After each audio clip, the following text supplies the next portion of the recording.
It's the main event. I'm your humble host, Stephen McCollum, and you know him as 17-year NFL veteran, three-time Super Bowl champion for your Dallas Cowboys. Dale Hillistrace here, everybody. Good morning, Stephen. How are you? How's the doing? cough? How's the Excellent. hacking? How's the... Comes and dare it we goes. say it? I feel great. I just have this cough that pops up every once in a while. Right. And why does that keep happening? I don't know. You? Uh, You're back? I don't know. It was here while I was gone, too, wasn't it? Can't get rid of it. Yeah, I got it last week. Yeah. But I think it was because I was talking so much last week. Yeah. Yeah. You were? I usually don't talk that much. I thought you'd probably bring some guest hosts in. Well, since you told me the day before you were leaving, Oh, please. You had 18 days to figure you had it out. that trip planned for a month or two before you went on it. And you told me on draft night. That was Thursday. Yeah. You Yeah. had Friday, you were gone Saturday, yeah. Sunday, Yeah, you're right. Monday. That's Holmberg, but he was like, I have bigger things. I don't have time for your draft show. How's the stock market this morning, Stephen? It's good to hear him doing good again over there at KUPD. Yeah, he's back. Back to his normal self. Somewhat normal. Yeah, well, exactly. Normal for him. Now they've got Brady having some issues. Yeah, I know. Yeah, I know. I was like, what the heck? Yeah. Brady's out now. I was like, what? No. Yeah, but Brady's struggling because his Brady's got my problem. He's got a daughter graduating here in a couple weeks. Okay. High school. Well, Brady's also got some other problems. Well, no, I agree with that, but I'm just telling you, that's extra stress. As somebody who's going through this for the first time in my life, Yeah? next 2 weeks might be volatile. Really? Yeah, Joe at Classic Collision, you better not start up your flaring bull crap. Whoa. The Discount Tire, you better not start flaring up your bull crap either. Just everybody better be cool around me. That's what I'm going to say. Be cool. Catching strays, Joe at whatever. No, he's not. Joe's not catching any strays. That guy's a piece of... Whoa. We've been over it. He's a weasel. Okay. So why is it stressful on you? I mean, it's not like you're sending Ethan on a European vacation. I'm old now, man. A European vacation for 2 weeks afterwards. I'm old now. He walks across the stage, you clap a couple times. Great. But I'm old. You'll be watching an NBA playoff game while it's going on. And well, here's the weird thing. I just assumed the graduation would be like, because I knew it would be earlier because it's over at ASU. They do theirs at ASU. Oh, okay. So I knew it would be earlier because they just rotate graduations to there. Yeah. I didn't realize. I found out yesterday it starts at 2:30. Ooh. Coming up. Yeah. I was like, wait, what? So I'm like texting my parents, like, hey, FYI, this starts at 2:30. Like, Autumn, this starts at 2:30. Are you even off of work by then? All of that stuff. Yeah. And I'm like, what? This caught me off guard. Are you throwing a little party for Ethan, or is it just, hey, adios, amigo? Yeah, kick him out. Congratulations. Well, what I'm going to do, I'm going to have a party for Dad. His stuff's going to be packed up and by the front door. Is that the stress? Yeah, I have to pack his stuff up. Just kidding, Ethan. Just kidding. Wow. It's No, an exciting time. It all has to do with just you're getting older. That's all it has to do. Yeah. Now, there's no doubt whatsoever that he is graduating. Oh, yeah, no, it's not. Okay, Yeah, because I've been through a number of those, not my kids, but kids I coach. A kid's like he's just ignoring homework for the last semester, and he's got like a D teetering F, and there's a chance he won't graduate. Yes. No, his grades are good. Yeah. Okay. He's got finals next week. Okay. And then the following week, they do all the graduation practice and all of that stuff there. But no. I mean, unless something terrible happens, he's good. He's got A's and B's. Yeah. He's good to go. Something bad would have to happen. Sounds like his dad. You know, he probably could do better if he wanted to, but settles for That's that's what I struggle with, especially Ethan. Ireland kind of just does stuff because it's in front of her, you know? That's the way I am. Like, you're like, hey, we need to get this done. I'm like, all right, let's get it done. You know, let's get it over with. Let's go. Ethan is not that way. It's not due till Friday. So Thursday night at 8 o'clock, he's like, I got to get this done by tomorrow. And I'm like, that's a large project, dude. Hey, Dad, can you run down the store and get me... Now that he's 18, I'd be like, you go down to the store and get whatever you need. You got your car out there. So that'd be fun. Last night, Dale, I attended. I didn't even know this thing existed. And it was the greatest thing on the planet, man. Oh. I just had the greatest time last night. So Ireland, so there's special needs kids that go to Queen Creek High School and, salt of the earth, and those types of those kids. They have basketball tournaments and like other districts come in, like a regular basketball season. Okay. And everything. So Ireland has been like a cheerleader for them, her and her friends and some other, we've gone to do like cheerleading stuff for them and everything. And so Ireland had that last night. And I was like, I literally go, is this something I can go to? Or are you going to be embarrassed if I'm there? Because, she's a freshman. She goes, I don't care if you stay. I go, I'll just pretend like I don't know you. She's like, I don't care. Just show up. Because I didn't want to drive all the way home and then all the way back again, So I go into this thing. Oh, my gosh. So much fun, Dale. So much fun. These kids are just dribbling up and down the court, shooting basketballs, a smile on everybody's faces.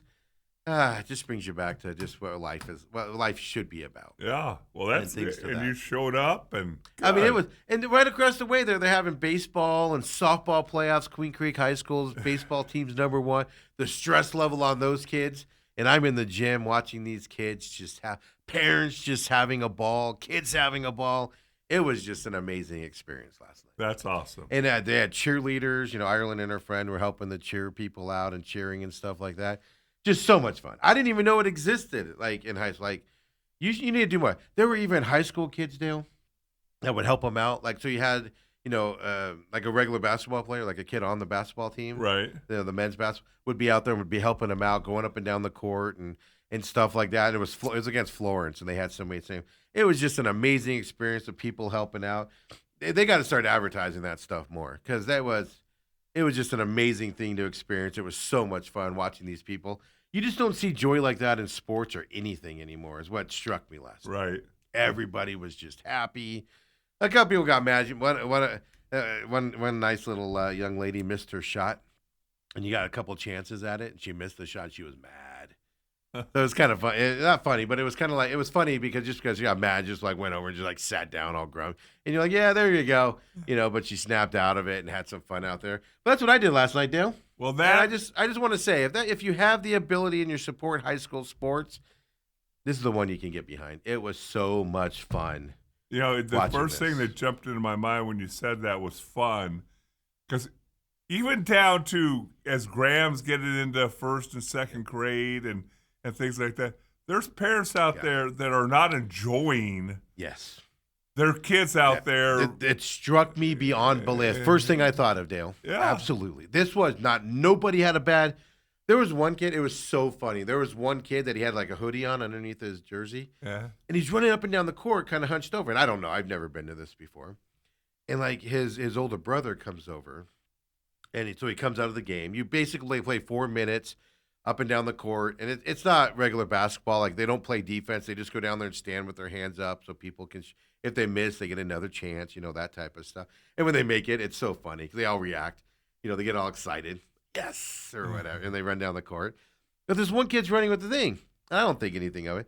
The big brother for him goes down there when he comes out of the game and goes, all I hear him say is, give me your phone. The kid's pulling out his cell phone, his headset, his earplugs, everything, and he's handing him to his brother.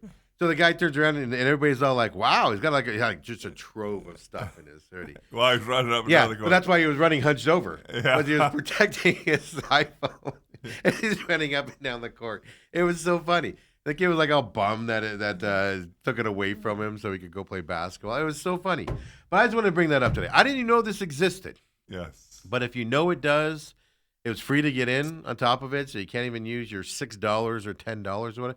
And I was sitting there last night thinking about it going, oh, my God, the stress that's over at the baseball and softball fields right now with the two #1 teams teeing off out there.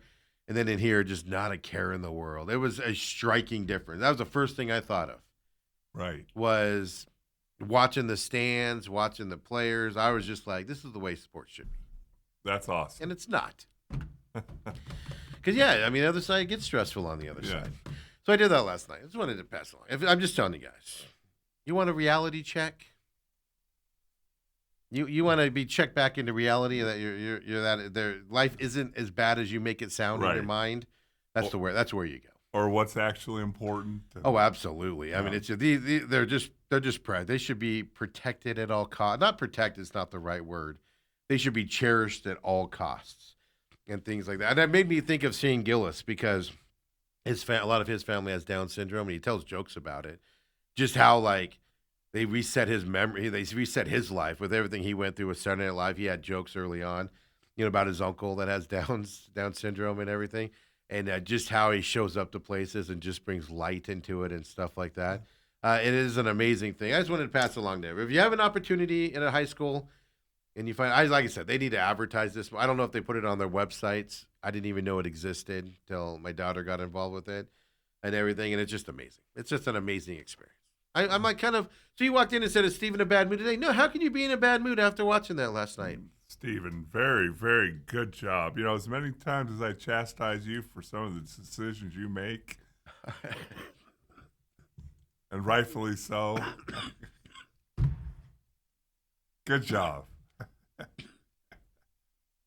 Oh, Dale. Always giving me a hard time about something down. No, you started the segment off giving Joe from Schmo whatever. Yeah, I can go from anger to whatever. A straight shot, but no, that great cause, good job. Yeah, the principal walked in at one point. The assistant principal walked in. They full support from the school. Like I said, people help them out, volunteer with them, and everything. Which is shocking to me because when I was in high school, I'll be honest. When I was in high school, I wouldn't have done anything. I would have around campus, but I wouldn't have gone afterwards for sports and things like that. I wouldn't even have thought about doing that. So to have all these people participate, it was just an amazing experience. That's all I want to say. Papa Mike says, "What? No golf for Dale today? We're so blessed, I guess." Well, it's because it's Tuesday. Give him another day, Papa Mike, and the golf will resume, I assume. Look at that face. What does that mean? Well, again, I don't think that I don't notice when I tune in Wednesdays and sometimes Fridays. When I leave, your demeanor changes dramatically. Best topics happen at that time. Yes. Yeah. Hack on it. Choke on it. I get award handed to me. Ratings go through the roof. It is amazing. You see him in real time. Whoop. It was like, why'd that spike happen? When Dale left. Robert says, are graduations still the cattle call at State Farm Stadium? Well, this is high school, but no, it's at the bank, is what I like to call it, the basketball stadium. A lot of the West Side schools, though, I know, they go to State Farm. Yeah, State Farm and or Glendale Arena. Yeah. And Queen Creek High School, as much success as it has in that East Valley, it's a tiny school. Like there's not a lot. It's landlocked. You can't expand it a ton. Even I was in the gym yesterday. And I hate to probably say it the way I'm going to say it, but it is not a Perry High School gym. If you catch my drift, not spacious. It's not spacious. So even the football field, I went to a bunch of games this year, to support Ethan in ROTC in Ireland and stuff like that. And those stands filled up. Every other place we went, Red Mountain and other places, the stands would be full, but they're a lot bigger. Yeah. And at Queen Creek, they're not big. The basketball yesterday, it was like older seats in there, like when you walked on them, they really flexed compared to these newer gyms, just down the road at Perry and ALA and stuff. Those are nice new gyms. So I just don't think that. I'm assuming they do it at ASU just because space. Yeah, well, that's what's interesting to me because even when I graduated from SOAR, there were 750-ish kids in our class, and we did the football field. Yeah, and it was in late May. It's hot. Yes. Yeah. Now at ASU, are they doing a football stadium? No, it's in the basketball stadium. Okay. Yeah. Okay. The bank. Yeah. So we'll be inside and stuff. Yeah. Okay. So Ethan's got to be there at 1 on the 21st. Okay. Then it starts, I think, at 2:30. But you got to get there early because it's gonna be crowded and get your seats. So you're saying I'm on my own? Well, no, we got to talk about it. Yeah. Well, let's talk about it. Well, right now on air. You want to talk about it on air? Okay, we got Lou on Thursday, so I want to see what your schedule's like. Yeah. I want to know. Well, I can take a day off over there. Yeah, so. that's what I was wondering. We'll talk about it after. It's not official. It's in Tempe. It's just I just want to know. Me and Dale are going to talk about it. We're going to do a show that day. But I just want to have things as I work out some other contingencies. Because I can leave here at 10:30 and be there plenty of time. It's in Right. Tempe. But how do I get my daughter over there? Parents, all that stuff. How do you So get that's set up for the party? I'm sure you're throwing a big party. Yeah, he doesn't want one, man. He wants nothing. What? Nothing. You He gotta might- want cash or something. Oh no, that stuff. Oh no, he'll get that stuff. Yeah, Okay. yeah. Dale, you're gonna be getting a thing here. An coming up. announcement. You're gonna be getting an announcement coming up. We were filling those out last night. We're gonna finish them up today as well. And my daughter's Okay. able to help you out a little bit. Oh my gosh, yes. I don't want to advertise that, but yes. We can advertise Shutterfly. Oh yeah, Yeah, we got to give a shout out to Shutterfly. They really hooked us up. Okay. Yeah, really hooked us up. Yeah, it was very generous of Shutterfly, where your daughter works. Thank you. I don't want to do that because then people are gonna be hitting you up, going, "Could I get that daughter discount thingy or whatever it was?" Well, there's certain friendship levels that you barely squeaked in. Oh, did I get the good one? You barely squeaked in. Did I get the good one? Yeah. Because if we weren't that close, there's one level lower, and that's like 2% off. You get free tax. Yeah. No, it was very generous of you, and I can't thank you. And And do they turn out Hillary good? and, You guys happy with them? Yeah, they look really good. Okay. Yeah, well, you'll see them here. You can show them off when you put it up on your mantle at your house.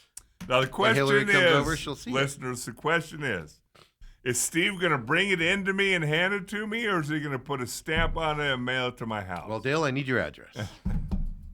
It's just as easy to bring it in. Yeah, and I'll bring it in. yeah, I'll bring it in yeah. to you. Yeah, Dale doesn't want me to have his address. I can drive to Dale's house right now because I've been there once and I always remember. Do you think you can I could find drive. it? I could drive. I might miss a couple streets to where I have to like retract and go back again. Right. But I can drive right to your house right now, and I've been there Okay. once. I can drive straight there. Guess what? You moved? I can't find your house. Yeah. Well, I've invited you multiple times. to watch wrestling. Oh, by the way, what was your little mystic text It last wasn't night? mystic. It wasn't mystic. Okay. X or whatever. Okay, I've announced this before on the program, and we'll go through it. I hate private equity companies. Can't stand them. Okay. These are companies that buy entities like Subway, for instance, and they buy them for a large sum of money, and then they have to scrap their money out of them. So they make everything more expensive. Quality dissipates. Things get more expensive, and basically it turns to garbage compared to what it was. Yes. And then what they do is they get their money out of it, and then they turn around and sell it to somebody else. And now the brand is ruined. It doesn't ever recover. It's not the same. I can't stand. Subway's a good example. We talk about there's a bunch of other ones out there. Southwest is a good example right now. A private equity company came in, took over Southwest, fired the CEO. Now you have all these baggage fees. You have seating, and the brand of Southwest is ruined. Yes. And I haven't flown Southwest, but I follow the people online complaining about it and stuff like that since this has happened. But What made Southwest is no longer Southwest. exactly, they're everybody else now. Yeah. We just hate them now and stuff like that. All private equity firms buying into it. And by the way, that private equity firm that bought into it has privately sold most of their shares back out of it again. So they went into it, bought it, forced their stock price up by making these changes, and got out. They don't care about the companies. They don't care about you, the No. consumer. They care about making their money and moving on, right? And stuff like that. So I try not to, it's getting harder and harder, but I try not to work with private companies with private equity. Well, that's what TKO is, who bought UFC, who owns UFC, and then bought WWE. What they're doing is reportedly, every year they do cuts, right? So if you're not making it on the roster, they don't like you, you make too much money, you're not wrestling enough, you get cut, just like any other entity. It's always happened. But now reportedly what's happening is they're going to all the superstars out there. And they're saying you guys have to take 50% pay cuts. Big pay cuts like that to them. Or else you're not going to be here. They're doing this. This would be like the NFL going and saying, like when Tom Brady was in the NFL, and the NFL going to Tom Brady and saying, 50% pay cut or you're never going to work in the NFL again. Right. And this group can do it. And they can do it. Because they're not collectively bargain stuff with the players. And So what I think TKO is doing, and was my fear when they bought them, is they want to go more toward the UFC side of things. Well, the UFC, Lou talks about it all the time.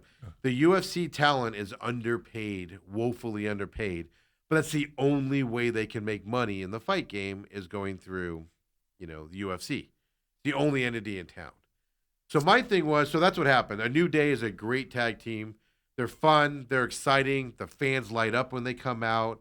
I'm not necessarily the hugest fan of them, but I do enjoy it when they come out on the, another thing. They're just energetic, fun, etc. Right out on the wrestling mat. Well, they decided to leave WWE, and it's all reportedly because they were like, no, we know our worth. We're not taking a pay cut to stay here. And so they decided to leave WWE. Okay. My post was simply, because AEW, we talk about this. I give AEW every chance in the world. Those of you that have been following this program and this entity after the radio, we had AEW people on the program. We went to shows for AEW to check it out, and I just lost interest in it. It's not good. The wrestling's not very good. The storylines aren't very good. And it was always better at WWE. So I gave up on AEW, 2 years ago or something like that. If AEW, because it's all older, like a WWE guy gets cut and it's an old guy, they'll bring him in. I have no desire to see a 60-year-old wrestler. Oh, yeah. 50-year-old wrestler that didn't have it in WWE continue to wrestle in AEW. But if AEW goes out there and they start signing these guys with pay cuts, and sending the message to these guys, hey, you don't like this 50% pay cut from WWE and TKO? Come over here. Okay. Come over here. That's how you'll get me as a fan and a lot of WWE people as a fan at AEW and build that brand. Getting relevant people. So that's all I was telling AEW was. You want to get people back like me? Go get relevant wrestlers to come over. This might be a question that's too early to ask, Yep. but out of curiosity, like, when the USFL tried to challenge the NFL, I don't know if AEW is trying to challenge WWE or they're willing to coexist. They would take him out. The Khan's own him, the owner of the Jaguars. Yeah. It's the kid, AEW's Tony Cubby. Okay. It's the kid, not the dad.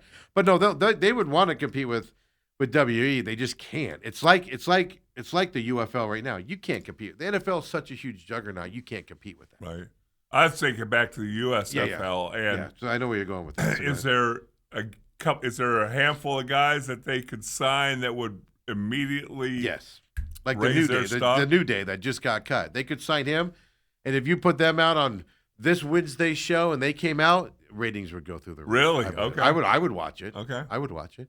But it's not just them. You send the message out there of,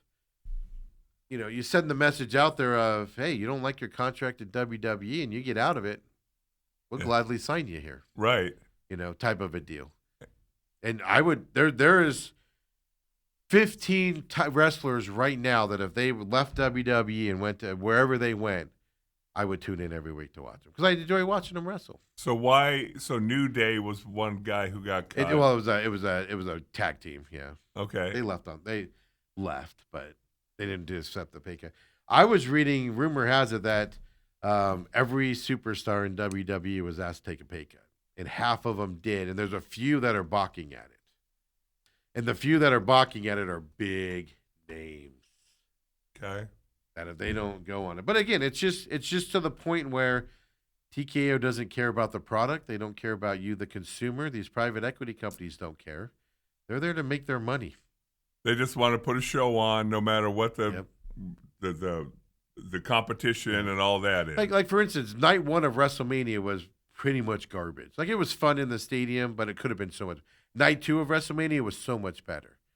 Rumor has it TKO was running the show on that first night. Okay. Meaning it was their storylines, what they wanted to be done, whatever. And then they went back to the old way of doing things on Sunday, and then went back to the way it should be. And it was fun and exciting, and everybody enjoyed it. Like these private equity companies just ruin it because all they care about is money. Yes. All they care about is money. They don't care about you. They don't care about the product. They don't care about the brand. They could care less. They'll make enough money on it, sell WWE to some other entity, get out of it, and they'll walk away with billions of dollars. And they don't care about the backside. So that's what my tweet was just selling AEW. Hey, man, I gave mine. I gave AEW a chance. I had them on my show. And I couldn't keep it up. I went to a couple of them that were here, and it was just like, ugh, wake me up when this is over. But you get some good quality, and I shouldn't disparage it. AEW is basically like right now the UFL is. So you're talking about like if they signed like Herschel Walker, was in the USFL. Warren Moon, Steve Young. Yeah, those guys were Jim Kelly. Yeah, A handful, yep. But see, that's the thing. They went head to head. You could be two separate entities. But now, right, it just companies get so big at like the NFL will never be competed with because there's just so much money in it now. Right. You would have to have more money. I mean, you just saw that with PGA Golf. Just because you have more money doesn't mean you can compete with those guys. Right. They have the advantage being who they are. But can you grow your brand separately from it? Absolutely. Right. And that's the thing. If the UFL right now was able to sign some superstars in the peak of their career in the NFL, you would get a ratings blip and a money blip. You're not going to get to NFL levels, but you will. The problem the USFL did back in the day was they went out and challenged directly the NFL. Yes. That was their mistake. That's what Liv's problem was. They came in and they wanted to disrupt golf and ruin the PGA. If Live Golf would have just come in and did their thing, they'd still be around today. People would be watching. I believe so. They angered everybody when they when you have Mickelson and the Shark, I forget his name now, the guy who blew the 9-shot lead at the Masters. That's what you remember. Greg Norman. Their whole first 6 months was just bashing everything about the PGA. Yeah. Well, then they came in and they spent all that money to lure the golfers away. That just puts bad taste in everybody's mouth. And if they would have come in and said, "This is what we're doing. You're more than welcome to come play with us. You can stay over there. We don't care. This is what we're doing to disrupt golf, and this is where our plans are going forward," they would still be around today in some entity. Right. And that's where people go wrong. You can't challenge the NFL. You have to do your own thing and just make inroads over time is what you would have to do. And that's how you do it. And guys don't want to wrestle at WWE. And they tried it with some guys. And it's just older guys that, not fun watching anymore. But these, like the new day is brand new, And you send the message to the WWE people, hey, man, you don't like that. You don't like going from $5 million to $2.5 million? You send the message out there through all the, pipelines and go, we'll get you in here. Right. We'll get you in here for an amount. Let's talk. Come on over. Right. And let's start something new. Let's go. It's not new, but let's make this thing big. But that's the thing. And it would take some time to grow it and things to that effect. But but that's all my cryptic goes. I can't stand private equity. They should be outlawed.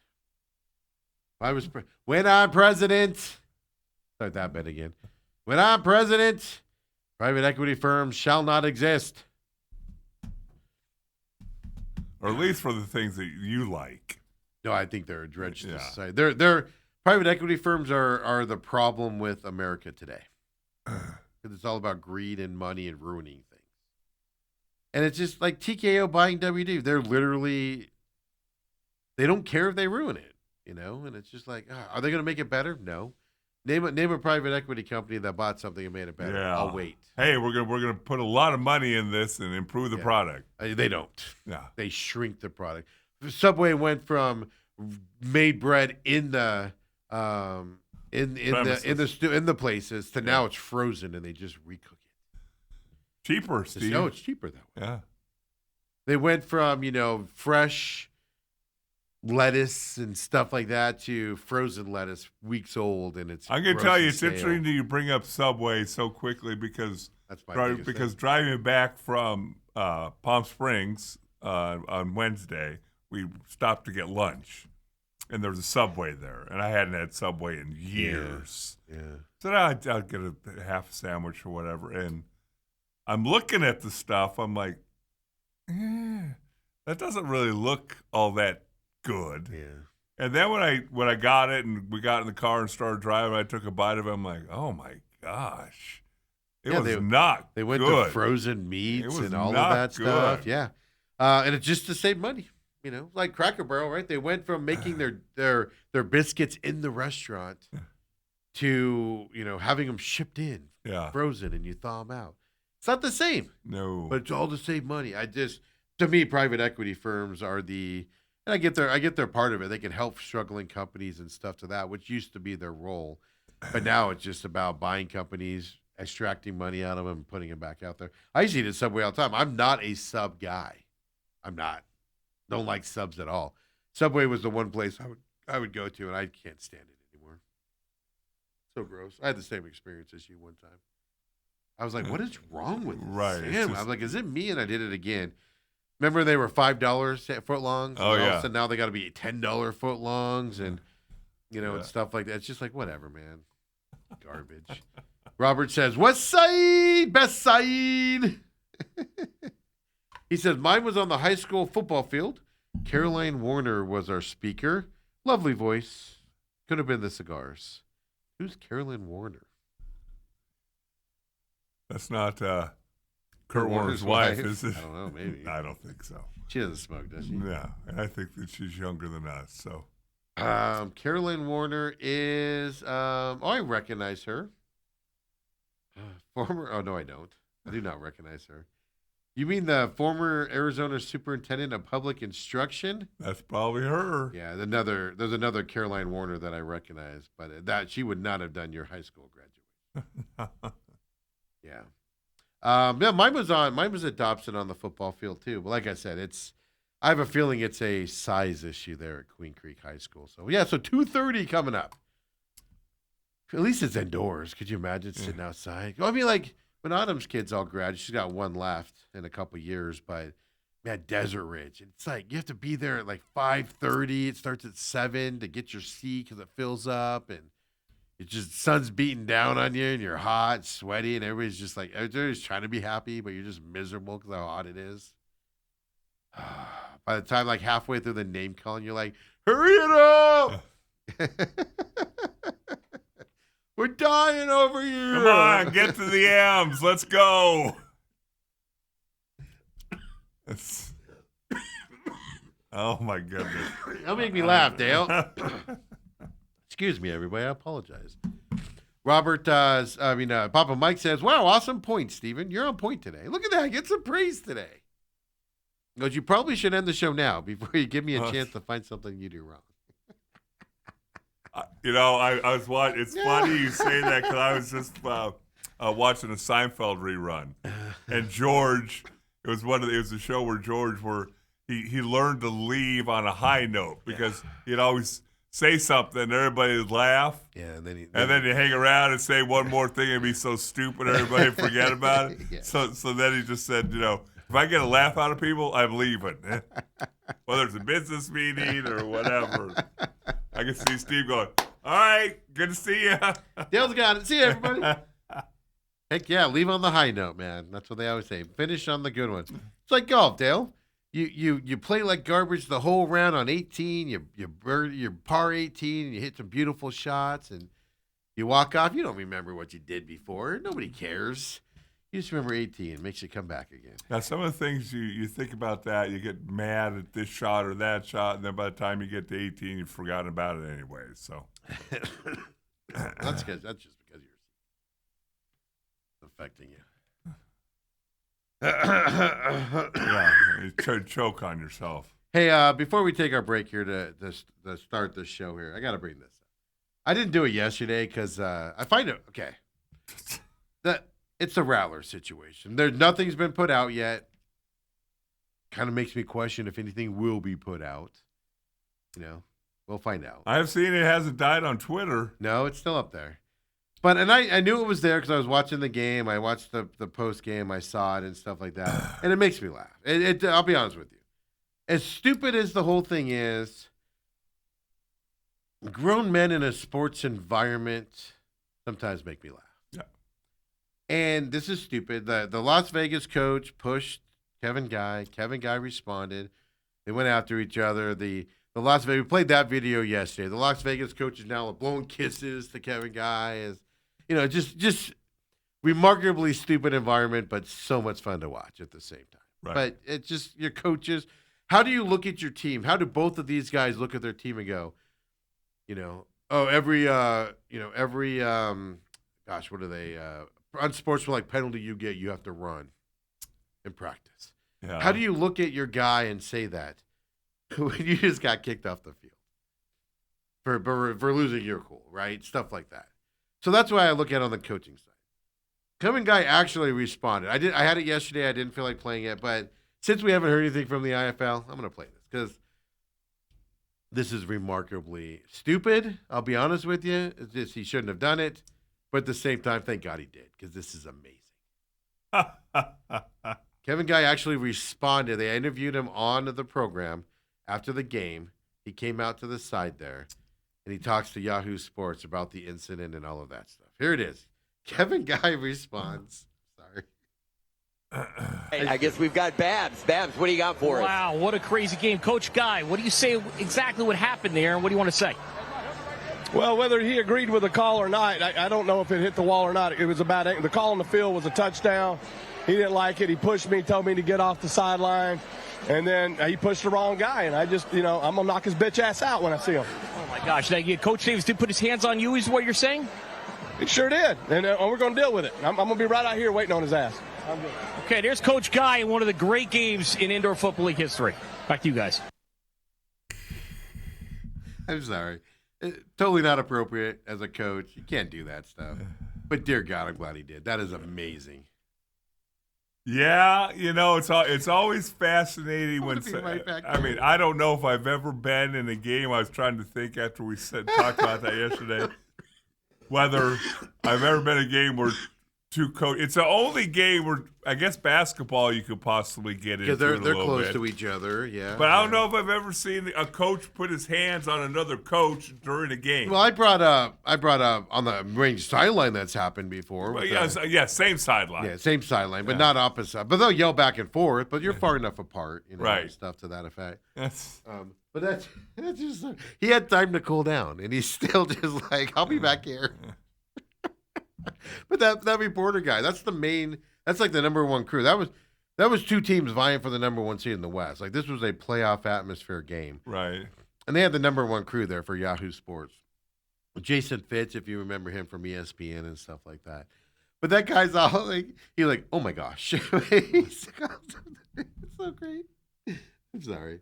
I should be more professional. I get it. Don't be like that. Because how do you look at your players on Monday morning and go, you got an unsportsmanlike penalty. You got to go run now. Yeah. Or I'm going to fine you. Yeah. You just, Coach, you lost your cool more than any of us did. Yeah, because last year and the year before, when I was doing those games, they did have a few games where they did pile up a little bit. Yes. And Coach Guy had to address it with fines, had to address it with physical workouts, things like that. I think he said this year they run. And no, I don't think he said anything about fines yet, so stuff like that. That's the other side of it. I mean, Coach Guy takes a lot of heat for these antics, right, that he does. Like last year at the end of San Diego, I was in that press conference where there was another time last year where he just went off on his in-stadium people that work for him because they couldn't get him the info on time and couldn't show the replay. Yeah, and I mean, we're just in there just recording and just like, oh dear God, you can't be saying this stuff. But in the back of your mind, you're going, this is awesome. It's great for the media. So he takes a lot of heat for that stuff. But God love him, man. That's just the way he is. I'll put it this way: the IFL continues to let him get away with it. Why wouldn't you act that way? He's very fiery, and also obviously the Rattlers are kind of the keystone franchise of the Indoor Football League. Been around forever and ever and ever. One of the most attended franchises. They lead the league in attendance, and it's not close. And it's year after year after year. And so, kind of like, as you pointed out in the NFL, there's certain owners who the commissioner will pick up immediately. I can tell you this: that San Diego loss last year, I literally saw Kevin Guy on the phone with the commissioner, yelling at him down the hallway.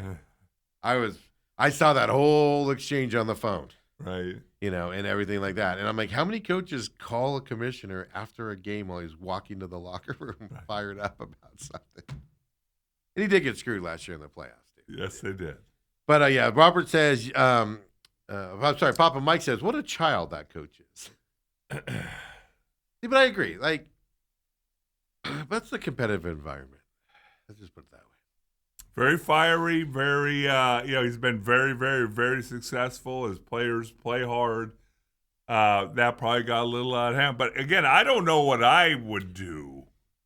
Because I don't know if you want to go to break, but this happened. Finish your thought. This happened on an SCA sideline where there was a coach who put his hands on another coach, and I was riding home with the coach who put his hands on the other coach, and he was telling me about it, and said, never. I mean, if a coach puts his hands on me, especially on my sideline and my coach, I'm probably throwing a punch first and then asking questions later. Yeah, because people like this is hyper competitive environment. The reason why, like on the field stuff, I think I told you I'm okay with everything that transpired, except for they kept going at each other, like they didn't disengage. As a coach, you got to do that. After the game, you had time to think about it. You had time to cool down. You had time to like fume about it in the locker room and throw some things, and you still walk out and say that. That's when you go into like a bully side of things and stuff like that. But I love that. I can tell you this: the other coach wants nothing to do with Kevin Guy. That coach was like, "Can I get escorted to the locker room, please?" Locker rooms are usually close together. Like at Glendale, they're just separated by that partition. Yeah, it's like a cloth that goes across. Robert says, "More professional. Why start now?" Coaches do that all the time. You just don't see it usually. I'll say this: coaches do it all the time. They usually just don't do it on air. Usually you bite your tongue very, very, very hard. I have seen some coaches go at it in ways that you're just like, wow, you two are babies. But it's not publicized. You don't see it in the public, right? And stuff to that effect. But it's just like, wow. But there you go, folks. I just can't get enough of that deal. It's childish and stupid. He shouldn't do it. But at the same time, thank God he did. I'm sorry. I'll be over here. That's so great. That's a grown man, folks. Come on back. Main event.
We got breaking news here, but more importantly, the breaking news is Bruce Cooper's here, everybody. Hey, can there be anything bigger than Bruce Cooper being here early? No, I know. Early? I went to break not even knowing he was in here and just poof, came around the corner. Breaking news, Dale, in the world of golf. Yeah? Jon Rahm announces he has reached an agreement with the DP World Tour. Both sides made concessions per Rahm. So expect to see Rahm on the DP World Tour the rest of the season. Ooh, so he's leaving Liv immediately? That comes from Liv is dissolving anyway. Yeah. That comes from thegolf.com. So not one of those fringe sites out there. Right. You know, that we see there. So whether that's true or not, you know, we'll have to see. But they're at least announcing it as of now.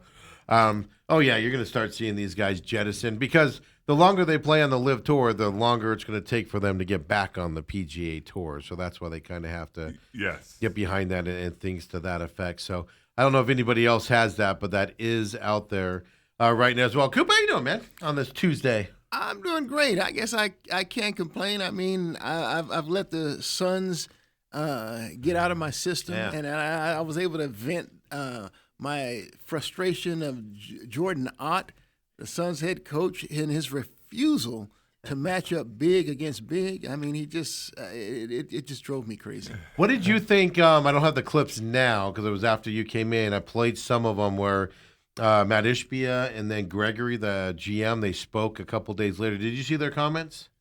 I don't know specifically. I'll summarize what they were saying. They summarized by saying that they're not going to make any changes this year. They're happy with this roster. They think that they're going to challenge the veterans to grow their game going into next year, and they're going to look at some changes, but they're not necessarily in the need to change their roster going into next year. To me, that's alarming because they need some length.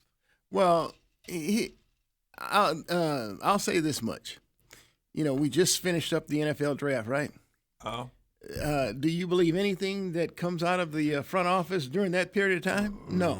But And why so- would you sit so- down and so- say we're not interested in changes? Though? Well, What does see, that serve? I don't know if media asked them the question and they responded, but I don't expect them to give away their plans or their desires, or even with their hopes. right, Yeah. right, and things like that.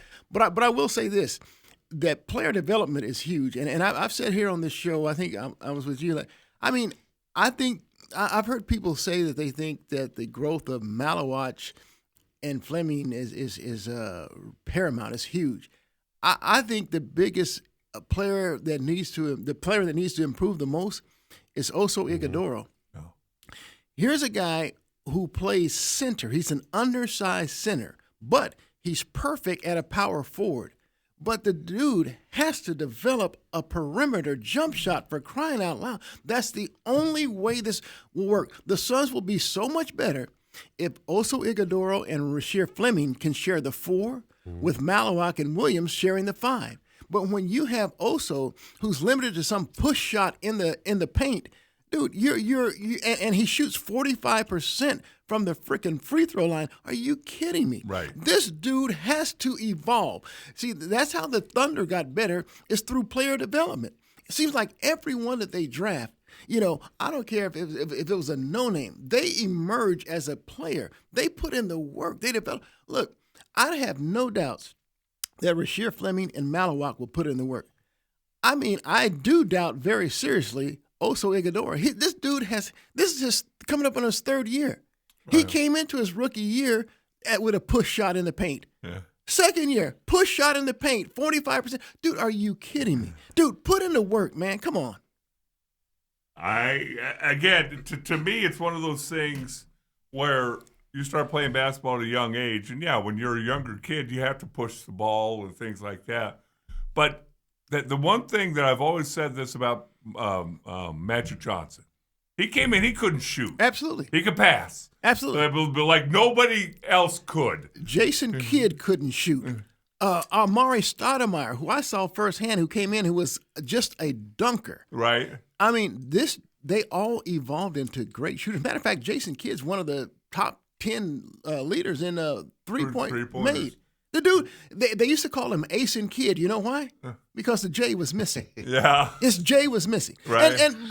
But also, it's possible. Do it. You have so many examples ahead of you. Right. I mean, it frustrates the heck out of me. Yeah, because you see the potential that if he could just hit a 15-foot jump shot. Absolutely. It would change the dynamic of the Suns roster. Right. And here's the deal. This is what I like what I saw in here, too. He puts the ball on the floor, and he can drive and finish with either his left or his right hand. I mean, that's very good. Right. But, dude, come on, man. Yeah. Come on. I mean, no.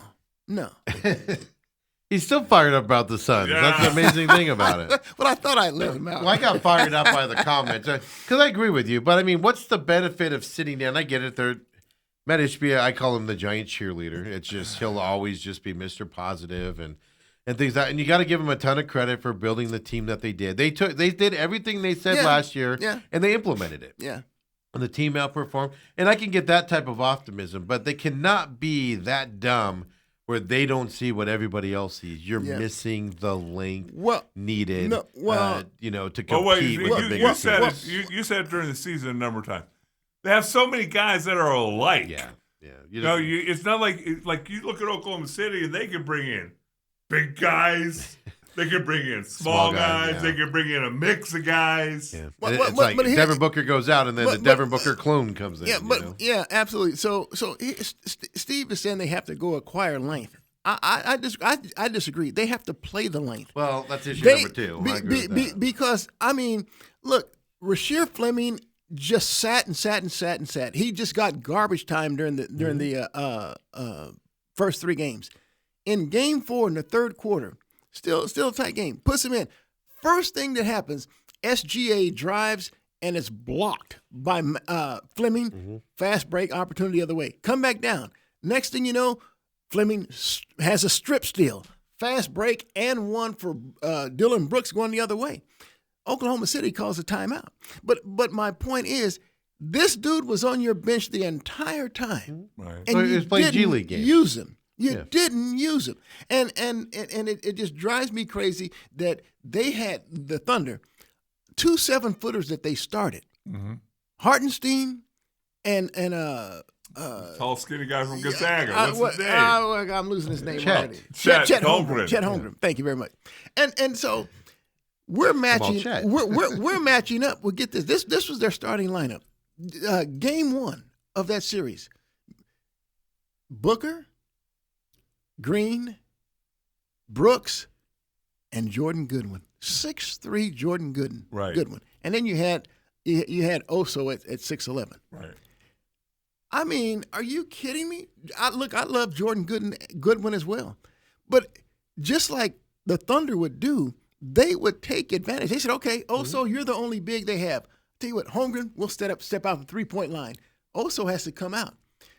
SGA drove repeatedly in the paint and scored. It reminded me of what took place in the Portland play-in game when Denny Avia just drove at will. The dude, he's got Ott now. He has Royce O'Neal as his big in that one. Right. I mean, it drove me crazy. And so you wonder why the other team is scoring 50, 60 points in the paint. The other team is getting, 20 offensive rebounds with 32 second chance points. Come on, man. Tell me this. Because I liked him when he played, and I think he's a difference maker, Mark Williams. What do you do with him? That's a very good question. You know? That's a very good question. I mean, Did you like him when he played? Oh, he played extremely well early on, and so then he wasn't missing it. Only games he was missing is the load management games when the Suns refused to play him in the second game of a back-to-back. Yes. That's the only time he missed. And then all of a sudden, not long after Dylan Brooks breaks his hand, dude goes down. Yeah. Yeah. Look, are you asking me if would he have made a difference? Well, yeah. He would have, but the Suns still would not have beaten the Thunder. I don't know. And don't get me wrong, they would not have beaten the Thunder, but they could have won a game, maybe even 2. They did that during the regular season. I tell you what they could have done was they could have beaten Portland. Yeah, they could have. And then they have San Antonio. Yeah, who they match up better with. Yeah. Do you bring him back? Yeah. Mark Williams. Well, I tell you what. I think I do. I do. You know why? And the biggest reason why? They gave up 2 first-round picks for the dude. Yeah. They gave up 2 first-round picks, I and forgot so that. I'm not willing to give up on a player that I gave up so much capital for. What if it costs you an arm and a leg, though? Because he's going to be highly coveted, right? I told you guys, Lakers wanted him originally. He's a restricted free agent. Bulls don't want him, but that's what I mean. So he goes out and gets a big contract. But the Suns you gonna can match match. it? The Suns can match. Well, sure they do. That's what I'm saying. Sure If it's a big deal, are you going to be willing to match it at that point? Sure, yeah. With Malowatch there in the background, waiting to go out there and do his menace on the thing, because Edwards is going to get a big contract from somebody, and that becomes the Do question. you think so? See, I think he's one of those guys that if this was his first injury-plagued season, Yeah. I would say, yeah, it's maybe an anomaly. But it's almost like you got to plan on him missing 30 games. Yeah. And look, The Bulls won't care if he misses. I hear There's you. a lot of people miss games. I hear you, but the thing that stood out to me most with the comments, I mean, I'm just looking online, watching some of is so many people were dogging Booker. Yeah. Now, let's keep in mind, Book did not play well at all in either of the play-in games. Yeah. Nor the series. I mean, Jalen Green was dropping 30-plus points in each one of those play-in games. Jalen Green he showed that he was healthy now. He can get to the basket. Yeah. I mean, he gets downhill. I mean, he's just quick. He's just that dude. He's got him first. Yeah, so you're not getting rid of him. And so what you look back and you say is that, man, Brooks, Green, and Booker, they played only like 31 games together. Right. Yeah. I mean, dang, that's not even half the season. Right. And I'm not saying you have to blow this team up, but I mean you gotta be willing to make some integral changes here. I think you team. have to. I don't think you can bring back the same. And the guys that I'm looking to get rid of myself would be the Royce O'Neals and the Grayson Allens. Right. So- I like Grayson Allen's shooting ability, but the dude is hurt every time. Every Yeah, that year. one when he first got here was unbelievable, and then kind of injury got big, and then injury prone. And so we saw that Kobe Brea, the dude can shoot. He just needs to play. Yeah. Let him play. I think Grayson Allen, the more tanned he got and the more muscular he got to look good in downtown Scottsdale, the less he played basketball. Well, that was 2 years. Then this year he kind of slimmed down a little bit. Then he had all the leg problems on top of it. But what do you do if you get a call on Jalen Green, which I don't think you will? I'm not getting rid of Jalen You're Green. going to keep Green? Oh, absolutely. That would be the only one. If you got good enough back for him, I could understand making a move, but that's one that you would have to blow. No. away. What are you trying to get back? That's what I'm saying. I think the Suns they have a very athletic. They call guy. and say you can get Luka for Jalen Green. Well, I tell you what, I know Rob Pelinka and those guys would be murdered in L.A. if they did that. But I take the deal. I take the deal. But You go done. yeah, I know. absolutely. I'm being sarcastic. But my point is that when you talk about length and athleticism all rolled into one, and you see that Rasheer Fleming, the dude is shooting about 40% on his corner threes, and that's getting limited time. So now you look for his game to mushroom because this dude is hungry. I mean, you could see it. He wants to get better. He wants to play. And so Malawak, he does something a little different. And I want you guys to understand how the Suns were just thwarted offensively against the Thunder. See, the Thunder, they put so much pressure on the perimeter that it leads to turnovers. But the reason why they could not beat the San Antonio Spurs is because, and this is how you do it, you hit them in the middle. They hit Wemby in the middle, and Wemby could either take that shot or take a dribble, and he's already at the basket. And so it takes away their perimeter pressure that they put on you. Now, the Suns, when they throw the ball in the middle to Oso turns his back to the basket, and he's looking to do a dribble handoff. And he looks everywhere. And so he's not attacking the basket. Well, at least Malawak has the range to shoot. Now, and so did Mark Williams. That's why I said the Suns would have done better with Williams. Williams can shoot that 15-foot shot, and he can also take it to the basket. So it just the Suns have something there that can make them better. But Ott for one, has to play him, and then B, again, it goes back to you guys' question. What do you do with Mark Williams? I mean, guys talented. I agree keeping Mark Williams, but if the price is right. And what I mean by that is somebody doesn't overpay for him. Right. Well, if somebody overpays for him, then unfortunately you got to let him go. But then also, if you let him go, that's going to force them to play. Look, you get a guy in the top 10 pick, and it's the guy that you wanted, and he basically fell to you at 10 because of backroom negotiations that the NBA does. Orchestrated by LeBron's agent. Yeah, so it was orchestrated from Clutch Sports that he go to the Suns at 10, so he fell a little bit to get and to not play him. Fleming, I can understand, later in the draft, okay, maybe we don't. But there's no reason not to play a top 10 guy that you purposely made the deal to get him to go to you. That's what drives me the nuts. Mike says, Papa Mike says, Bruce still remembers enough to give play-by-play of the series. Very impressive. That was a week ago, folks. Yeah, I'm still breaking it down. I'm still angry about it. Sorry to bring it up for you. When we come back, we're going to talk a little hockey with these two guys as well, because it's local flavor happening everywhere right now. Couldn't have happened to a better team out there in Toronto. We'll talk about the history of this and everything. You got issues, Steve? Well, the guy they hired I have issues with. That guy should be blackballed beyond belief. Coop has to go back in his time machine. I know. And we will talk a little hockey here, just wrap up and update everybody on the series before we get to Diamondbacks' new series against the Pirates after the disastrous road trip. get you updated on the NBA playoff brackets as well. Coop joins us on Tuesdays, folks. I'll come back. Second hour coming up.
Second hour main event. Coop asked me a question. I'm like, you know what? I can't remember the kid's name now. Out there, of course, I'm your humble host, Stephen McCollum, Dale Hellestrae, 17-year NFL veteran, Westwood Warrior, just all-around basketball stud. Bruce Cooper here as well from back in the day. From that, hey, let me ask you this, just as a side note, and then we'll talk a little hockey here because of some developments that have some roots here in Arizona with the Coyotes back in the day. As well. But let me ask you this. Randy Bennett's, have you been following who he's bringing in on this program? For a guy in his hospital bed doing all this? I'm very excited. See, he brought in Paulus Maracas, who was like, I think he was number 9 in the transfer portal. And if you go watch, and if you watch the guy play, I mean, he's like 6'8", 6'9". He can shoot the three, he can put the ball on the floor, and then he can post up and score inside. Very, very prolific scorer. Then he also got another former St. Mary's player, Dylan Shaw. Shaw was a freshman recruit, and the kid can run the floor, the kid can shoot the three, he can put the ball. I mean, he brings some quickness and athleticism. All right? So beyond that, they in their conference, they played a team called Portland was in there. Portland State was in there. WCC. And so they had a kid named Joel Foxwell, a true freshman who led the WCC in assists. And so they're looking at him to be their point guard. They had a kid named Innocenti, a junior, I guess, defensive savant from Gonzaga that he's bringing over as well. Okay. And beyond that, when Bennett was at St. Mary's, he recruited a kid named J. Rob Croy. Now, Croy is I think he's like a top 100 kid recruit. Out of high school. But his father coached at another WCC team. I think it was. He brought his dad over too. He brought his dad over. So naturally, J. Rob followed his dad to ASU, but I think it's Cal Baptist is where he was. I think you're correct. I know it's one of those religious schools.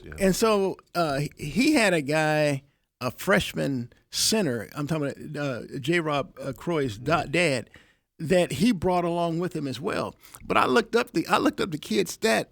I mean, boy, it's nothing that you're going to brag about or boast about. But you know, he's a 7-footer though. You can't teach 7 foot, right? Especially in the Big 12, you're going against some big dudes. And so they got him, and he didn't play much. I mean, he probably played less than Kamon Malawat. Yeah. So nothing. But yeah, Randy Bennett, his class, his transfer portal class that he's bringing in, it's number 1 in the Big 12. Yeah. It's top. At least the last I saw, it's top 10 in the country. Yeah. As well. Well, let me ask you, because this is my question, kind of leading into this. Does it worry you that it's all mid-major players coming over? Can they step up into a Big 12 type league? No. Is that acceptable because it's the first year of Randy Bennett? You'll expect more next year. What's your thoughts on that? Hey, my thoughts are, if you can play basketball, you doesn't matter what conference you're in. I mean, we see guys from the WCC like Chet Holmgren from there. I mean, come on, man. Gonzaga. They got and Nimhard's from there. These guys are making a big inroad in the NBA. But if you can play, the conference doesn't matter. I mean, we're seeing a lot the transfer portal now. We're seeing a lot of kids from these mid majors make impacts at these Division I schools. I have no doubt that Maracas and Shaw and Foxwell will be able to do just that with Arizona State. Go ahead. Tell me this: have I missed it, or if they had an introductory press? They still haven't. No. They still They haven't. said they do it after because the transfer portal opened and everything. A lot of people are making a big deal of that. My opinion is I don't care. Most of these press conferences are you either win them publicly or you lose them publicly, and then you talk about it, and nothing matters in it, right? I mean, you can tell, and Randy Bennett certainly won't be this way. But like when Adam Gase with the Jets, you're like, this guy's going to fail miserably. How did this guy get through the interview process? Right. So that can happen, but it's not going to happen with Randy Bennett. So to me, it's not even have one. Let's just introduce him when the season starts. Call him out there. Have his name be called first when he comes out on the court and stuff like that. But, so I don't think it's a big deal. The media is making a big deal out of it. That's because they got to get in with him. Yeah, you need a talker. Yeah. And that's the other thing. Randy Bennett's he's not a Dillingham. Let's put it that way. He's he can be kind of a surly guy at times. Some of his press conferences after games are going to rile people the wrong way. He's got that in him. So I'm actually okay. Wait, when you get an older guy, that's what you're going to find some of that surliness. Yeah. Absolutely. So I want to bring that up. But another thing we got to talk about now, Coyotes. Bruce, I have this cough I cannot get rid of, so I apologize. I swear I'm not sick on you. Okay. I hear, but in the NHL, Toronto, lots of Coyote ties out there. Mammoth, with all their young kids from here, just got eliminated by the Knights. In their first round, finally made the playoffs there. Only half the town could see it, but they still made it, best owner in sports and everything. But then our old buddy Chaika, if you haven't been around long enough to remember this, did a lot of bad things here when he was here with the Coyotes and everything, and being hired as the GM of Toronto after basically being kicked out of hockey and nobody had any interest in him whatsoever and everything like that. What are your fond thoughts of this fine gentleman? Well, first of all, I got to tell you guys that I certainly have a strong affinity and love for Shane Doan. Right. And if you were a fan of the Coyotes, you couldn't help but be a Doan fan. Yep. If you were a media member, you couldn't help but be a Shane Doan fan. Look, I'm gonna tell you, one of my greatest memories of Shane Doan. I'm having to do a live shot. Is the Coyotes are playing the St. Louis Blues in the playoffs. America West Arena is the site of the home game here. Right. And so I had talked with Rich and Aaron, the Coyotes PR director, before, and I said, "Look, Rich, I'm going live after the game." I said, "Can I get a guess?" He says, "Okay, sure." He says, "No problem." Well, the darn game went to overtime.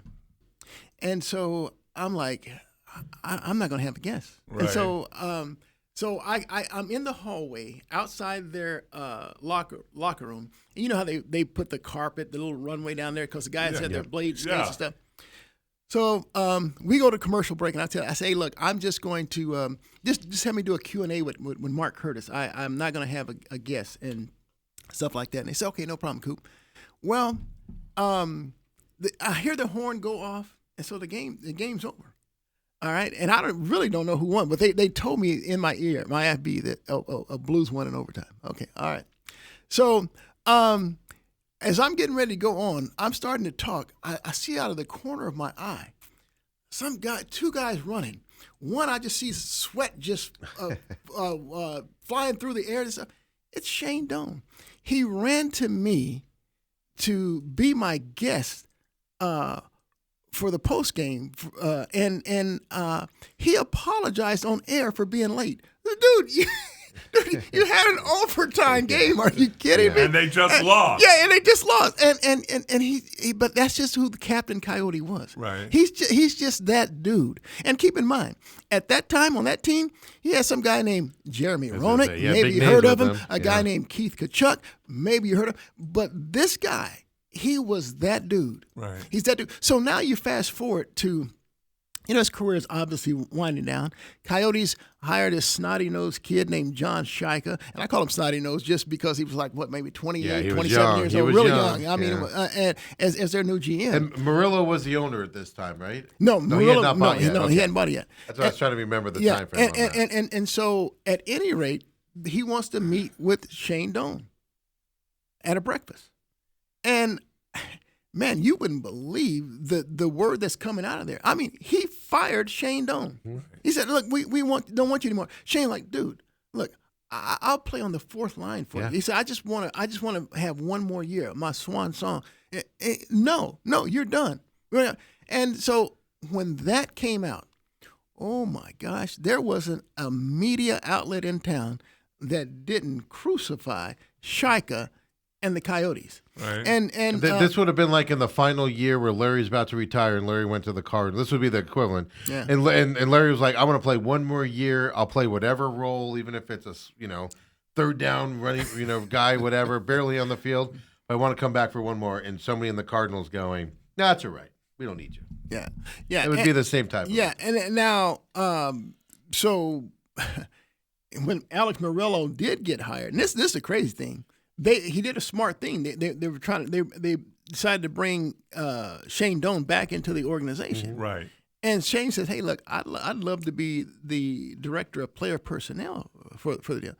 And Murillo's snotty 24-year-old kid, snotty kid yeah. told him, "Oh, you're not qualified." Now, this Are is not you the same guys. No. Okay, so it's Shika and this Murillo's son. Now that the ownership changed now because Murillo bought and so Shika's gone now. Okay. So Shika's out. Right. And so, but his 24-year-old kid, Murillo's kid, told Shane Doan, "Well, you're not qualified to be director of player person." Are you high? Well, I mean, come on, man. There was always an idiot in town in Alex Murillo, the dad, But there was a bigger idiot in town with this stupid kid. His kid was a moron, and I don't care. You can hear me say that. You are a stupid moron. You're glad your dad's rich because you are a stupid moron. For that reason and many others out there, And apple doesn't far fall from the tree there. And so that led to Shane leaving the organization. Yeah. And he's up in Toronto. He was. His contract's up in June, and he ain't going back there. No. Because of new GM. Now that Chika is now the GM there, but here's the deal. So I don't look at that as being bad because here's the deal. This is what I was told. I was told this. That Shane Doan's wife is part of this group that's trying to get the Coyotes back in the NHL. Right. Yeah. And I was told, and I'm not going to throw Lindsey Fry under the bus. No, I didn't say that. I was just told that Shane Doan would, once his contract's up in Toronto, he would join their organization and their group, and try to get that ownership and the team back. So it was going to happen anyway, but the fact that he doesn't want to live in Canada. He wants to come back here. Yeah, the fact that Toronto would even hire this guy. It's been 6 years, I think, since he's been in the league. Yeah. Well, keep in mind also, besides that side of it, which everybody holds it against Chika, but there are stories out there when oh my gosh, the current GM of the Mammoth that was here for a long time, I just forgot his name. When he came in, I've heard stories where there were like 6 monitors up in the office, and like 5 of the monitors had like stats on them and things, but they could only get 1 to work. And somebody has to tell the new GM that I'm forgetting his name. He's up in Mammoth now. I see his. I know, so do I. I can totally picture him. But he's asking. He goes, "Well, what's wrong with these other monitors?" They goes, "Those monitors don't work. Those are like fake stats on there." That Chika had monitors up there with data, and only one monitor was actually real. The other ones just had other, so he looked smarter and things. But he also cost the Coyotes a first and second for cheating, draft picks for cheating. I know now I'm thinking Maloney just because I mentioned him earlier. I know. So, so I mean, this guy is just a bad dude. He literally made the whole NHL. Bill Armstrong. Bill Armstrong. Thank you. They literally made. He made the Coyotes a destination nobody wanted to come to. Sure. People didn't want to deal with him in terms Sure. of Chaika. Well, now he's hired as GM in Toronto. This is out there, folks. Like, we know it because we were here with the Coyotes. I was a fan. I could go on with Shane Doan stories. As a fan, I had season tickets then. I wasn't in the media. And Shane Doan would go out of his way for me as just a paying customer and events and things. Like, he's just an amazing human being. So you do feel slighted from that side, from that area. But then you get to the hockey side. He wasn't good at that either. He wasn't good at drafts, wasn't good at free agents. Everybody hated dealing with him because he was a liar and a cheat. Screwed Don Maloney over as a GM to get that job on top of it. All of that's out. Like, those are stories out there, gentlemen. He gets hired by Toronto. And Toronto couldn't find anybody else. And get this. Toronto blew out their whole thing. Toronto, by the way, hasn't been good at hockey in a long time, and they have Austin Matthews. I believe this move, because Austin Matthews is really close to Shane Doan, and I believe this move could mean Austin Matthews might be out of Toronto after this year's contract.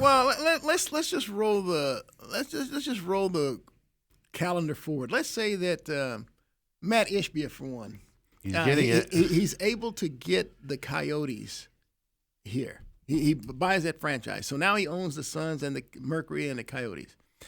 And let's say that, he does the smart thing and brings back Shane Doan. Yep. Which you got to. He would. He's done that with the Suns and the Mercury. Yeah. Why wouldn't he do that with hockey? Yeah. And so Shane Doan, and we know I can tell you the stories that when the Coyotes drafted his son, oh man, the stories galore that came out of there. And then when his son scored a goal in his first goal with the Coyotes, look, okay, so he brings his son back. He's in Buffalo, but he doesn't. He doesn't stop there because you just talked about it. Great friends with Austin Matthews, and Matthews is a native Local Arizona. kid, Yep, I'm here. Bring him back, and then he doesn't stop there. Connor Keith McDavid? Keith Kachuk. How about your boys? Yeah. Bring your your Olympic boys on over here. Yeah. And we got a great team now. Are you freaking kidding me? I'm allowed to dream, right? No, you're not wrong.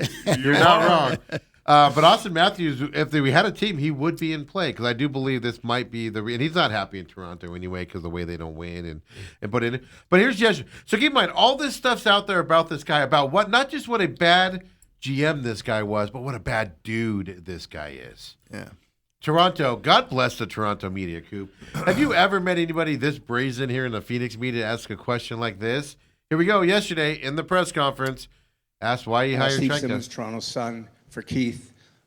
You talk about the due diligence that you did on John prior to hiring him and now hiring him. In the past, say 3 to 4 days, I have been in contact with about 20 people who work in the National Hockey League, many of whom are prominent names that we would all know. And of the 20 people I spoke to, one was supportive of John's hiring, and the other 19 thought it was a sham, to be perfectly honest. Words were used like con artist, liar, salesman. How did you come to a different conclusion that I was able to come to in a very short time? I must have talked to different people.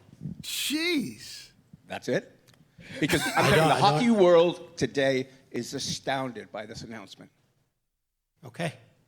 And your response to that? Is we've conducted due diligence, and it was deep due diligence. It was a thorough process, and I'm quite happy with where we've landed. I mean, wow. These stories are out there, guys. Dude, that sounds like Bruce Cooper. Wow. Hey, let me tell you something. Kudos to that reporter. Yeah. And he does it, and he does it with Chaika sitting at the table. Did you see his face? Yeah, and I mean, he didn't mince his words. No. Oh my God. That's what You want to find his he's name. my hero. Yeah. He's my hero. I mean, son son of a gun. Would you have asked a question like that back No, in the day? I would not have. No, I wouldn't have been that. I wouldn't have been that forthright and that direct, especially with the guy sitting there. But I'd have found a way to make it more of a euphemistic type of question. But I do. I don't know if he normally talks that way, but I sensed a nervousness in his voice when he started talking, right? Because he knew what was coming. Jeez, I need to know who that guy was. He's with the. Well, they said it at the beginning. He's with the Toronto Sun newspaper. Oh my God, that guy's good.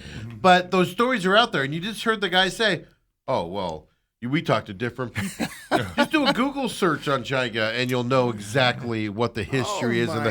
But how are you going to do trades? How are you going to sign free agents when most of the league doesn't like this guy and think he's a shade? I'm just. I'm a mess now. Oh, no. That was beautiful. I was thinking about you when that question came up yesterday because I was like, would Coop ever have asked the question in that form? I wouldn't have been that direct. I mean, he just carved him up. I mean, because you easily could have said, there's been a lot of questions, a lot of things said about John. How did you come to the conclusion? Right. I mean, they polish it up a little bit, but son of a sham. They don't mess around out. They don't mess around out there in Toronto about hockey, right? Wow. And things to that. But yeah, Robert says Doan was a hockey player. Chaika's a Canadian politician out there. And it's just an amazing thing that happened. Now, other things. Let's just wrap up hockey here real quick with you guys. Throw the brackets up here for me, Kobe, as well. Last night, the Knights and the Ducks played. Fantastic series. Were you watching any hockey here, or are you just kind of ignoring it? You know what? I got to admit, I was trying to follow the Mammoth. Yep. Against the Knights. Yeah. That was a great series. But I tell you what, Las Vegas, man, they scored that goal. They scored with maybe 20, 30 seconds left. That forced overtime, and they wanted to go up 3-2. Yeah. I mean, that was a series there. Right. That was absolutely. Absolutely. Mammoth just needed the experience now. Now they got to improve a little bit. Get half their fans to be able to watch the games next year. Start on that with that arena upgrade, Dale. But last night the Knights played Anaheim, and Knights ended up winning this game. Some controversy here, and this is my question for Coop. So I'm going to come back to that game. Colorado's up 1-0 on Minnesota still. Buffalo, Montreal. They don't play till tomorrow for their first game. That's where Shane Doan's kid, Josh Doan, is playing now in Buffalo. Scored his first playoff goal in the first-round series there against Boston. Carolina's up 2-0 over Philadelphia. That's going to be a sweep or a 5-game series, which I find interesting because Buffalo, Montreal don't play their first game till tomorrow. So there's going to be quite a layoff for Carolina, Philadelphia at some point here. But going back to Vegas and Anaheim here, last night two things happened. The Ducks don't. So the Ducks are driving down the ice here, and it's a referee question I got for you guys. But they go driving down the ice. I don't have the videos, but they're driving down the ice. They get an open net. The guy for the Ducks passes the puck instead of shooting it. There, they end up losing by 1. Later on in the game, icing happens where the Knights dump the puck down, and icing should have been called. A ref's right there, doesn't call it, and the Knights actually score quickly to score their second goal, and they end up winning that game 2-1. On top of it, Ducks are obviously all upset and everything. They're complaining to the after the game about not being called, et cetera, et cetera, et cetera. But in my eyes, you don't take a wide open shot. You can't complain about the ref's missed call later because you blew your opportunity. Also, it kind of washes itself out. My bigger question for both of you guys: we got an ex-NFL player in here, the next media guy for 34 years there at Channel 12. Here's my question. After that game, the referees declined to discuss or even put a statement out about the missed icing call. That ultimately cost the Ducks the game because the Knights scored on that play. I've always said referees need to need to get in front of the media after the games, especially playoffs, because the players have to do it, the coaches have to do it. Mistakes, non-mistakes, they have to do it. Why do we allow in sports franchises the referees to not discuss their calls on the ice after a game? My question is, they have replay that you can challenge. I guess that would maybe icing's non-challengeable. Yeah. Okay. Well. Well, I guess look, we've seen it in the NBA, we've seen it in the NFL. The league will put out a statement and says, "Hey, we missed that call, we blew that," but they're never going to go back and replay it. But the officials decline to speak to or offer a statement. That's wrong. That's wrong. It drives me nuts. You got you send the pool reporter in like they do in the NBA. I even think that's kind of weak because you can't challenge them. Sure. And but at least you get some type of clarification. They look to the media and go, "We're not talking about it." No, But meanwhile, the poor Anaheim Ducks guy that didn't shoot to the open net and he passed it instead has to talk about his misplay. I just don't understand why do we protect these referees, Dale? Blame you for this. Yeah. I've never met a referee that I like. So that's my bigger question here is, are you guys going to join my petition that all referees have to sit in front of the media after games and get asked questions? Yeah, absolutely. I'm down with that. Why do we not do that? Why do we protect the referees so much? I don't know. That's a good question. I mean, it's just not in one league. It seems like it's every league. Yeah. Well, and what you could do and make it very simple is just send in, say, okay, the head official, whatever it is, hockey, they all have the head guy, football, basketball, baseball, hockey, and have him have to answer questions about 2 reporters, 3 reporters, and say, you got a 10-minute time limit or whatever, and that's part of why you make more money because you're the chief. You're the leader. You're the boss of that group. Every head coach gets fined if they don't go in there. The players that are asked for get fined if they don't go in there. So I just don't understand why we treat referees differently. They influence the game almost as much sometimes as the players do. Yeah. Well, that is that's something that the fans and everybody's going to bitch about. But the missed call there in icing that I was not aware of until you brought it up. Yeah. It was a missed call, but what'll happen is the next set of referees that go in, it'll be in the back of their head, and so I truly believe this. They'll try to do a makeup call somewhere along the line. That's even worse, isn't it? It is. So if they just talk about it, and whether the ref says, "Hey, we missed," I was standing right there. I missed the call. I thought it was like this. Okay, he missed it, but he explained it. It sucks. It's wrong. You're an idiot. We don't like you, ref. But at least he explained it. Hey, look, I've seen it in the NBA with Phil Jackson, with Greg Popovich, and Pat Riley. These guys make a complaint. And I'll be darned, the next game, you see remnants of their complaint taking phone with calls. Oh, yeah, absolutely. Well, that's why I gave credit to Devin Booker after whatever that was, game 2 or game 3, coming out and naming an official, full well knowing he's going to get fined, and $35,000 to him is like $350 to you and me and Steve. But took one for the team because usually that will get you some calls on your side. Did it work for the Suns? Well, I you know what? I did see some changes in some.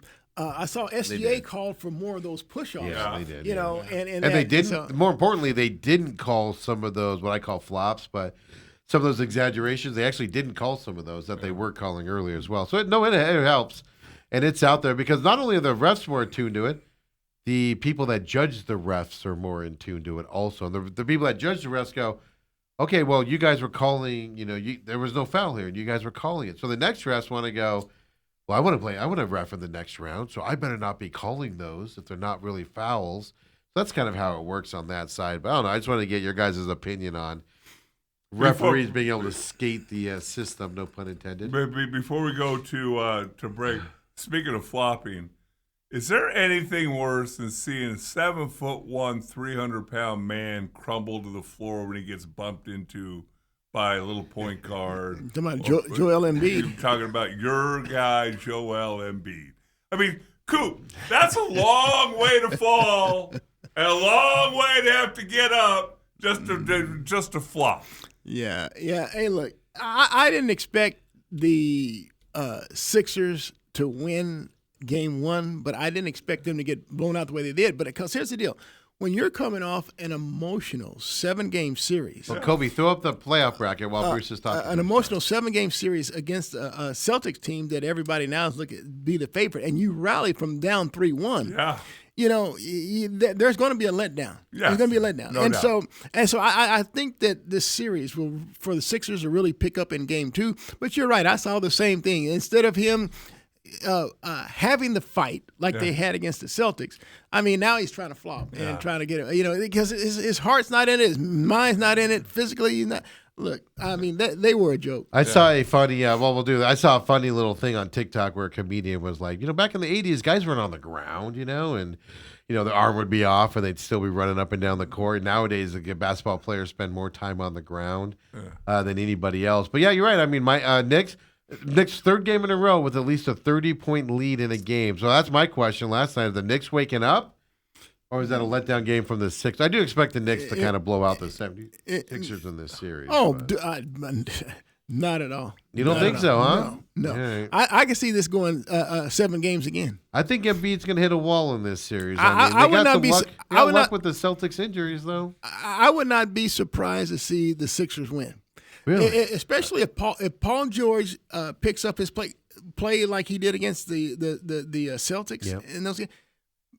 Paul George, along with Maxey, Edkem, and Embiid, dude, that's tough. I don't know, man. All those Villanova kids on the Knicks are clicking right now. So Hey, be interesting to see. Pistons, Cavaliers. You know, right now series. Hasn't kicked off. It's tonight, I believe, is when it kicks off. is, Do you it think is. the Cavs have anything for the Pistons? I The don't. Pistons I- will come. Look. I thought the Pistons were going to implode when they fell down 3-1 to Orlando, the 8th seed. But I tell you what, you got to take your hat off. The Pistons redefined their defensive They effort. changed it. They completely changed it in a playoff series to win that series. Yeah, but they redefined their intensity, the level, and then Harris. I mean, this dude, he couldn't miss from the outside. I mean, he just started lighting things up, and then you had I enjoyed that little back and forth between Cunningham and Pablo. Banchero, yeah. It was fascinating to watch. But yeah, look, I don't think Cleveland's not going to be able to beat the Pistons. I tend to agree. The thing that impressed me about the Pistons is they literally had to change how they play to beat the Magic. And you don't see that in playoffs. A lot of times, this is how we play. We're just going to traverse through it. And they completely changed it. The other thing that interests me on this series is this is the same team that Monty couldn't win, 3 games with a few years ago? Basically a similar team. Couple additions, but basically it's a similar team to what Monty had a couple years ago. Well, here's the deal. First of all, I give Monty a lot of credit because see, I sat year after year, game after game, in that seat, and I watched the Phoenix Suns be one of the worst organizations that you'd ever want to see. I mean, the reason they got a first round, they were in the running for that first round pick with DeAndre Ayton because they won 20 games and lost 62. Yeah. Come on, man. Yeah. Come on. That Monty came in and much like we saw with Jordan Ott, completely flipped the culture. Mm-hmm. I mean, in 2 years, this team is in the NBA Finals. They come back the next year, they win a franchise record, still a record, 64 wins. But then he's beefing with his center. Yeah. No doubt he had issues. And look, I don't think anyone looking back now will complain that DeAndre Ayton is an issue. Yeah. I mean, he was in Portland thought they could fix him. No. Goes to L.A., shoot, they're playing Jackson Hayes a lot more. But I'll tell you what, there's a lot of ice in Portland, though, to get to the stadium. So he remembers that. He had problems. Yeah. Hey. So look. Did Monty handle things well? No. But I'll tell you what, when he went to Detroit, that was a very young team. Now Cade Cunningham's evolved into a perennial all-star. Yes. Duren, I mean, he's a big physical center. I mean, look, they are building on that, and I'm not trying to give Monty Williams any way out. But I'm not going to throw any shade on him because I saw what he did in the Phoenix Suns. Yeah, And but I thought that was that's what I'm nothing here short to of- do. I'll throw the shade on Monty as Okay. well. No, the only thing I'd say about Monty, it seems like after the finals appearance and then the next year, something changed midway through that year. Well, here's the deal. So after they lose to the Bucks yeah. in the finals, after going up 2-0, I thought we were going to win a championship. And so you come back the next year, you win a franchise record, 64 wins. You have 64-18 season. You have a very spirited series against that you beat the New Orleans Pelicans and Willie Green in 4-2. You're now up against the Mavericks. You go up 2-0 on the Mavericks. And I'm telling you, Chris Paul, they went to Dallas. He was celebrating his, I guess, 39th birthday, whatever birthday number it was. Dude, it's like he forgot how to play. I mean, he fell off the wagon, and then in Game 7, the Suns, they're down 30 points at halftime, and this is where I really had to throw some shade at Monty. The Suns are down about 40 in the third quarter. He brings DeAndre Ayton up, and he's barking at Ayton. Yeah. And that's where the disconnect started. Right. It was a play where another player, and I don't remember who it was, another player messed up the play. And he attacked Ayton on the sideline while the other player was sitting on the bench being ignored. That was my whole point is that, dude, you're down by 40. Why are you singling out one player? Right. And I'm in no way, shape, or form want to defend DeAndre Ayton. Right. But I just felt that was wrong. But you know what? They went into the offseason, and Monty showed that he wasn't a big dude. He showed he wasn't a leader. They didn't even talk, man. Right. And then when the season starts, I guess I'm only guessing that Jay, what's the guy's name? Jay, the big dog, Jay. Not Nurkic. Number 99. Jay Crowder. Jay Crowder, thank you. Yes. Dude, he didn't want Jay Crowder to show up. Yeah. They told him to stay home. Right. By the way, the toughness on your team. Right. Yeah. So I'm like, Monty, what's your problem, dude? You did a terrific job changing the culture and the fortunes of this franchise. Right. And all of a sudden, you don't talk to DeAndre Ayton at all during the offseason, and you tell Jay Crowder don't even show up. Yeah. Dude, are you purposely trying to sabotage the team? But then he took it to Detroit, and he didn't get along with his players. They didn't like him. They were young. That's all I was. So what I was wondering, there was an obvious, not you could say disconnect, change.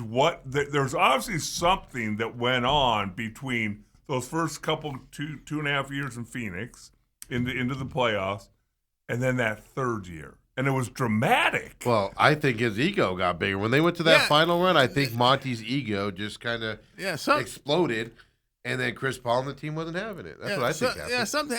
Look, it clearly became a personality issue Right. that soured between coach and player. Yeah. I know Chris Paul, who loved him in those first couple years, turned on him a little bit as well. Yeah, I mean, look. I'm not mad at a dude that can turn the fortunes of a team that was 20-62 and just lost. And look, a decade. And dude, it went on and on. And here's the deal: I was really getting upset because the Suns would have the 4th overall pick, the 3rd overall pick, and they're drafting kids like Josh Jackson or who's that? They had the 5th and 7th pick in one draft, and neither one of them could play. Yeah, and in the same draft, you see people like De'Aaron Fox, Jamal Murray go. I mean, it's like, dude, come on. I mean, come on, man. We put up with this nonsense for a whole. At least a decade. Yeah, Ryan McDonough was just like, dude, what are you doing? Hey, really quick, I'll wrap up basketball. Spurs lost to the Timberwolves last night. Anthony Edwards played last night. I was shocked that he did play. From that perspective, was that a blip for the Timberwolves? Because watching that game, I felt like the Spurs are going to be okay. It's just they lost game one. Let me tell you something. If you look at the stats, and because I was watching the game, look at that, you see that Wemby, 15 rebounds, 12 block shots. Yeah.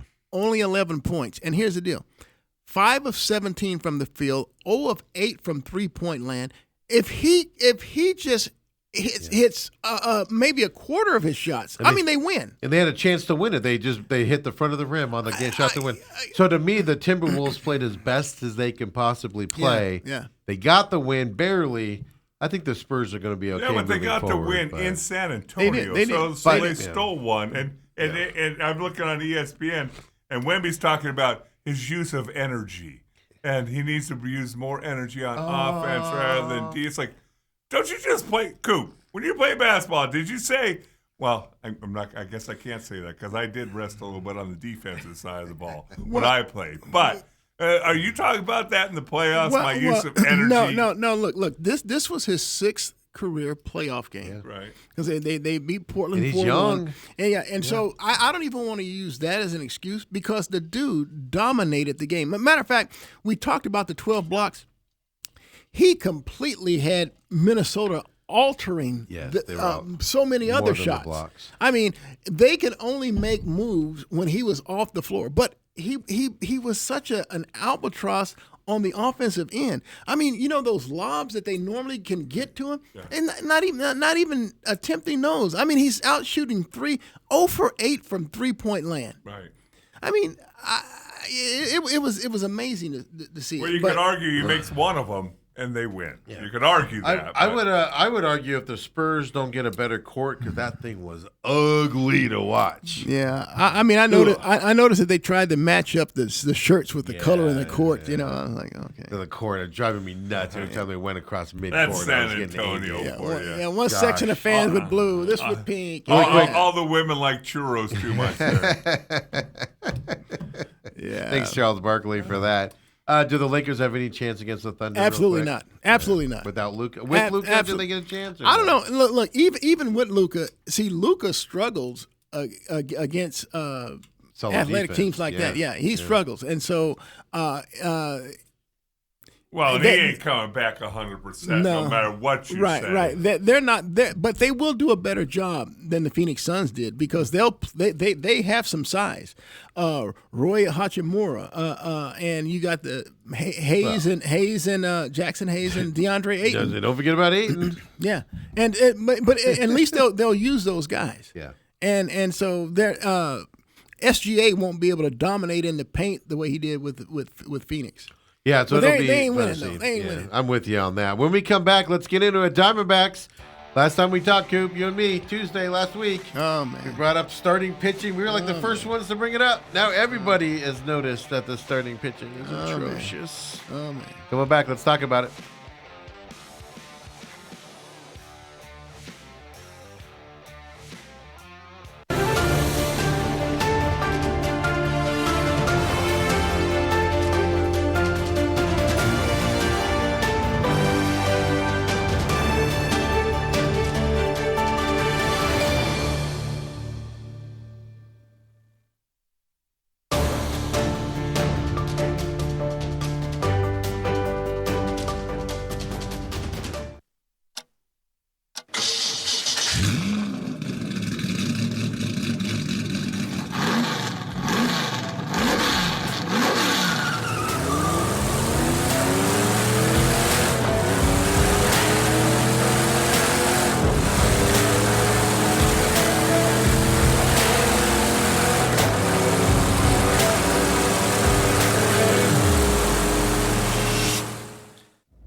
The Athletic?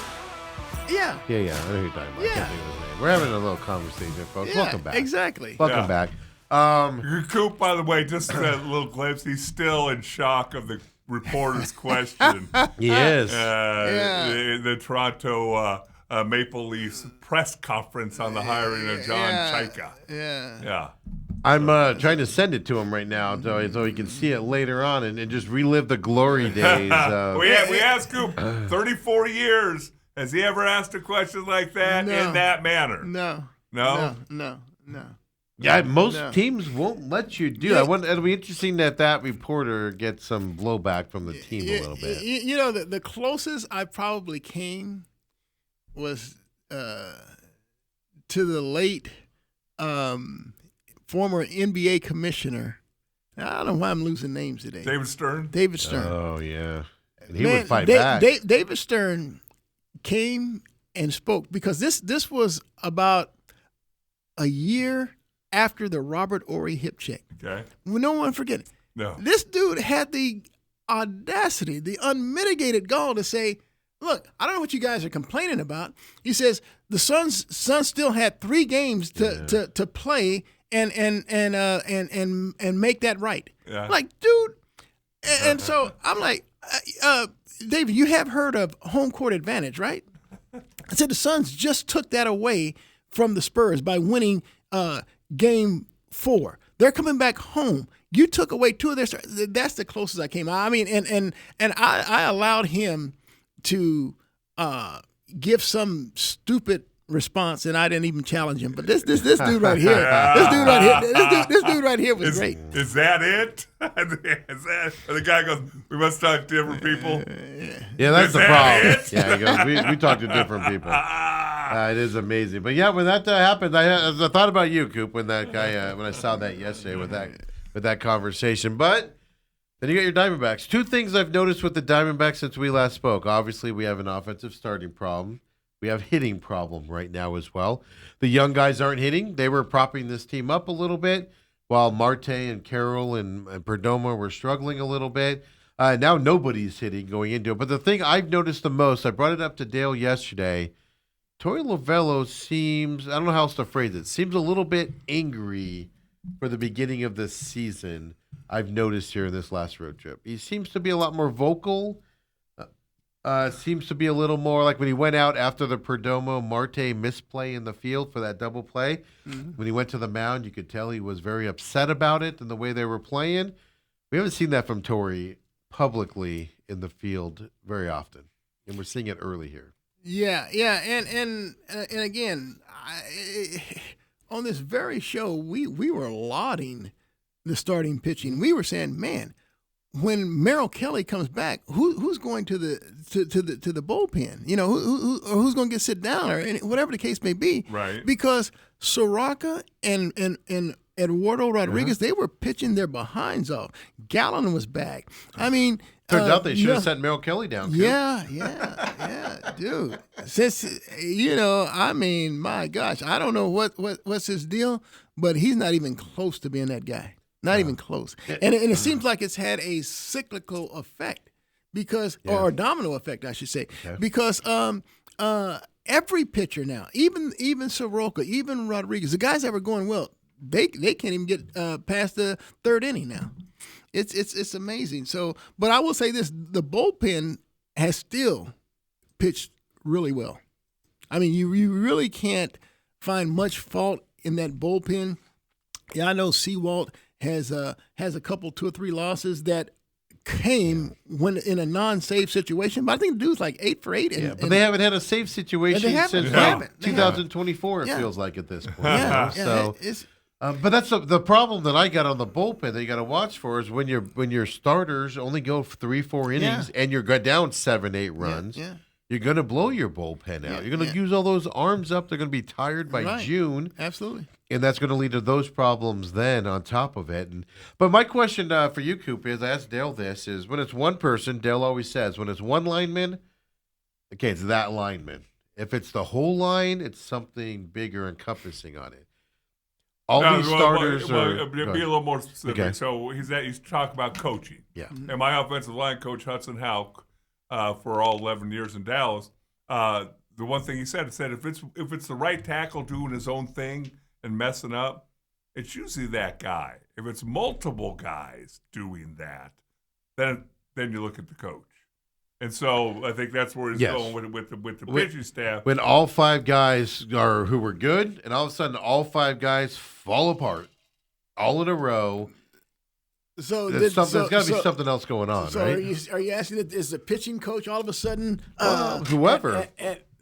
You can go as high as the manager and go on what is happening. I'll tell you what's happening in the locker room where all 5 guys go into this big slump at the same time and can't get out of it at the same time. Yeah, and then all 5 guys are all going great at the same time. I mean, I don't get that. Look, Ryan Nelson pitched his butt off in Chicago against the Cubs. Mm-hmm.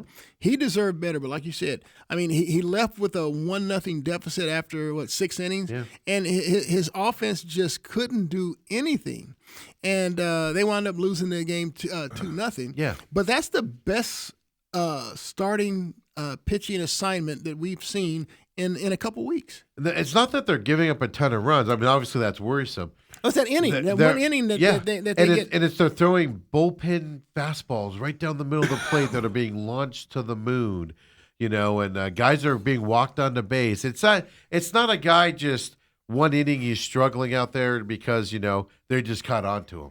I'm kind of wondering, I asked Dale this, I'm kind of wondering, has the league caught up to the Diamondbacks starting pitching? What I mean by that is we're a month into the season, plenty of film now. Well, and then so they've all caught up and been like, this is what they throw here, this is what they throw here, this is what happened. And if you get to them here, you'll have a bigger inning, stuff to that effect. And the Diamondbacks haven't adjusted. That's the coaching stuff I'm talking about. But here's the deal, too. We looked at this Diamondbacks schedule for the first month, and we said, my gosh, if they can just play 500, stay around 500, they'll be okay. Well, even though they got swept in Chicago, their second sweep of the season, because they had an opening series sweep against the Dodgers. Right. Here they are, still right around 500, 16-17, and so you're saying that if that's the criteria that we laid out to begin with this season, well, that's where they are, but when you exceed those expectations. What team just did that locally? The Phoenix Suns. Yeah. Bad start. When you exceed that, then you raise the bar. And so what was a strength during the first, 3-4 weeks of the season has now become a great disadvantage or a great albatross to the team. It's like, dude, no, that's not acceptable. Well, so that's where you find yourself saying right now. It's not acceptable because we saw what this staff was capable of, and they went against some of the top teams in baseball. Right. Even the White Sox, they're third in their division. They have a better record than the Diamondbacks. Yeah, and you lost that series to them. But then the other side of it is that kind of worries me here is, and this is where you project out a little bit. Torey Lovullo's teams go into very large slumps. So even the World Series year, remember that whole month of July where they couldn't win a game? They go into these big slumps and they can never get out of them in a fast manner. It just lulls for 3-4 weeks. So now you're sitting here going, great start to the season, you're 500. Oh, crap. Is this one of those lulls? Both on hitting and pitching at this point where you're just going, oh, my God, here's the July slump. In May. Well, it seems like when Corbin Carroll is hitting and doing well, it seems like it has that domino effect for the rest of the hitters. Yeah. Right. I mean, and then you had the young kids like Fernandez who are ripping the ball off. I mean, and Barossa coming up with timely hits. You say, if Marte and Perdomo ever get going, if Arenado gets going, hey, look, now – when Corbin Carroll's not going well, it seems like not even our young kids are going well. Well, you look at Alex Thomas. He's batting 180. Dude, he's about to be off this team. Alec Thomas needs to go back down. I think this is when you bring up that Waldchild. Yeah, Walt Schmidt. I call Waldchild. I'm Wildchild. Yeah. Well, you got a lot of guys down there that you need to do it, but they haven't played Alec Thomas over the weekend and now, so I think the move's coming. It's just a matter of when they pull the trigger. That's what frustrates you is the good teams out there will make a move. Torey Lovullo, I think it was Sunday, goes, well, we're starting the discussions on who we're going to bring up from down there. Shouldn't you be having those discussions all along? So if you need somebody, you can pull the trigger in a second? Yeah, look, I don't know what Walt Schmidt is doing down. He's dominating. Is it really? And he plays mostly in center field. Well, You get rid of Alec Thomas, what do you need? Well, look, he's not a better defensive outfielder than Barossa. Yeah. You Well, know, that's the other side. Where's Barossa? Why isn't Barossa So playing? Barossa, if I sent Alec Thomas down and I brought up Waldschmidt not playing center field for me. Barossa is. Yeah. And here's the deal. Why can't you just let Lourdes Gurriel be your DH? I mean, Lourdes, he's not going to play the outfield. You need the ADC and yeah, I just look. The loyalty goes so far. Look, I'm okay with trading Lourdes Gurriel. I'm okay with trading Santana. And not gonna get anything for Santana. I don't have to. I mean, I can designate him for assignment. I'm good with that. He's been terrible in Reno in his rehab assignment. Yeah, I'm good with that. But did anyone think that Ildemaro Vargas would be doing leading the team in home runs and hitting, batting average? Player of the month last month. Yeah. At 35 years old. Go old guys. Am I right? Yeah. Well, he's been a great surprise, but also Fernandez's ability to move over there and play some quality defense at first base as well. So I'm looking at people like Gino Groover, people like Tommy Troy that I can bring up from the minors and get rid of a guy like Santana. And if Alec Thomas is going to hit below the Mendoza line, let's go ahead and give the young kids Waldschmidt a chance. Well, I said on Friday because I got excited about Friday's lineup because it was all young kids in the lineup for the most part. Like I said, and then they promptly went out and did nothing. On top of it, kind of let me down. But the young guys, to me, I'll put it this way: when the young guys were hitting, and the older guys, Perdomo, Marte, and those guys, there's just the young guys bringing energy to this Diamondbacks team that you notice on the base paths. You notice on the field when Marte and those guys don't bring that same energy. Well, you said when Corbin Carroll gets on base, when he's hitting the ball, it seems like there's an energizer bunny in the team. And when he's struggling, which he is right now, it seems like somebody pulled the battery out. Yeah. So here's the pitching matchup for the 3 days. We do see Paul Skeens in this matchup. Tonight you got Bubba Chandler and Eduardo Rodriguez here tonight. You pretty much better win this game because tomorrow you got Paul Skeens and Michael Soroka from that perspective. And then on Thursday for the day game there, 12:40 p.m., Mitch Keller and Zach Gallen battling it out. Well, didn't last time Pittsburgh come to town, didn't Skeens get banged around pretty good? Or last time they played, was it Pittsburgh or here? Yeah, they got Skeens dominated early, and the game was in Pittsburgh. He dominated early. But it was like Diamondbacks came up with like a 5-run 6th or 7th inning against them, and I mean, he's hittable. Guys will hit him. It's just you got to catch him on that day. But the bats are quiet right now. Getting outscored 44-18 in the Milwaukee Cubs series. It's two problems. You're giving up a lot of runs, but you're also not scoring very many runs. It's like that's a bad combination. That's a bad combination. Yeah, it is. And they had a chance to actually win 2 of those games in Milwaukee. And the fact that they only won one of the 3 and then get swept by Chicago, it's like, hey, I don't know what's up with Chicago, but man, I've heard they've won like 12, 13 in a row at home. Yeah. They're up and down right now. They were last place in that division like 3 weeks ago, and now I think they're first in that division. The other thing about the Diamondbacks that are interesting is, like I said, I see Torrey with a little bit more. I'm going to say anger is the word, but a little bit more body language and things early. I don't know. Does that tell you something about him going into this season? That he's doing this early now, because before he would do it later in the thing, but not a lot of emotion from him. We're seeing it more. Does that tell you anything, like inside the clubhouse, or at least what he's thinking? I think the desperation is hitting him a lot earlier, because I think that he really sees, hey, look, I've been given another year to get this thing right. And, because at some point, when you start, stacking the years there, there's that always that realization that players start tuning you out. So you start asking yourself that question. So I think Torrey, his expectation level for this team has risen, and he's not willing to sit back and say, "Oh, we'll get it together." I mean, he's calling people out. Yeah. He's making moves, and then, like you said, he's showing a lot more desperation early than what he has in the past. I asked Dale this. Yeah, there's danger of the locker room tuning him out because he doesn't normally do that, and so they're like, whatever. Nice guy Torrey is trying to act all tough now. Well, one thing that you can rely on is if you start stacking your team with young kids. Those young kids, they want to play. They want to prove themselves. So they'll run through a wall for the coach. Well, and the thing I always say about coaches is if you're always a yeller, people will tune you out. If you're always a quiet guy, eventually people will tune.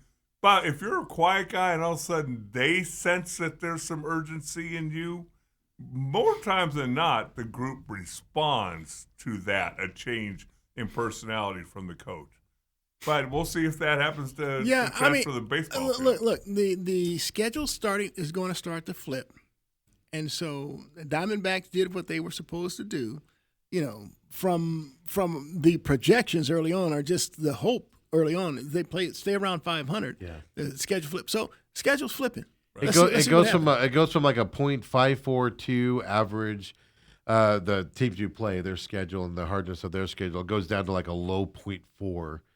100 level for the rest of the season. So it does get a little bit lighter as you go on as well. The starting pitching was always smokes and mirrors, according to Robert. And I'm not going to say smokes and mirrors, but you knew it was going to. But Robert, let me ask you this, Robert. Has Merrill Kelly been this bad consistently since he's became an Arizona Diamondback? Right. So last year, I saw somebody put this stat out. Last year, his first 3 starts were not good, but then he woke up and dominated. So the hope was after 3 starts, you'd wake up and dominate. Of course, had another bad one as well. So there's something with guys coming off of ILs in this team. Like you're seeing with Santana down in Reno. It's like, why are these guys coming off of the IL and not ready to play to where they look so bad? And then Robert also said, need Rob Walton to save us? Only way to move on from the Hazen-Lovello duo. Which my point on that is the reason why I'm noticing Torrey stuff and everything. I'm wondering if Torrey was told, hey, man, you got to do this year, or we're done. We're done. And I'm wondering now if he's like, okay, now I need to be a little more fiery earlier. We need to correct these things earlier. We need to get out of every team slumps. We need to get out of these slumps a little bit easier. I can't sit back this year and hope it turns around later on. We got to be on top of this year because I like this team. I like working here. I'd like to keep it going. I'm wondering if some of that's happening as well. Well, I do know this, that the Valley needs something. It's a long summer. Yes. And it's a long summer just in anticipation of 3 more wins next year in the football season. So, they need something to keep us interested over the summer. Yeah, because, we've had a rough stretch. Well, it could be worth. I'll leave you with this, gentlemen. Who knew that in St. Louis there was cleaning crew battles out there? This isn't funny, but it is something I find interesting. A 27-year-old man was stabbed to death early Monday morning at Busch Stadium, where the Cardinals play. Wow. An alleged dispute between members of a cleaning crew at the Cardinals ballpark. A 65-year-old man was taken into custody. Stabbed another guy. On the cleaning crew at the stadium. So what I want to bring up on that, it's not funny that somebody died, but what I want to bring up on that is we don't have problems compared to that. Whether it's a cleaning crew turf battle. They don't have metal detectors that the cleaning crew has to go through? They got to get through everything. Meanwhile, the Cardinals are 21-14. Yeah. Are they really? They're playing well. For a team that got rid of – that's the thing, man. That's the other thing that drives me nuts about the Diamondbacks. Teams with lesser talent are playing really well right now. And the Diamondbacks are just there. They're always at 500 with Torey Lovello. It's just we're always at 500. Always there. It's just they can't go 20 games above 500. It's I just wonder if they could they can apply to Major League Baseball to be moved to the American League West. Because they'd be 1 game out of first place in the American League West. The Mariners. Who's leading that division? The Athletics. Yeah, that's right. The Athletics. The Mariners aren't doing well. I'll tell you this: that the Diamondbacks remain in the wild card because everybody else is around 500. And I think the Mets lost like 900 in a row. No, I think they lost, 12, 13 in a row? 12 in a row. I think it was 12, man. They got the Mets coming up after Pittsburgh here in this stretch as well. So, Coop, appreciate you coming in as always. Always a good time. Right. Enjoyed it. And then Dale and I, well, maybe Dale will be back tomorrow. We'll see. It's Wednesday. We'll see how he feels. Rest of us will be back tomorrow, meeting me as well. We'll see you at 8 o'clock. Come and join us. Don't forget to follow TME Media AZ on YouTube, folks. Catch us there as well. So we'll see you tomorrow. Have a great one. Go D-backs.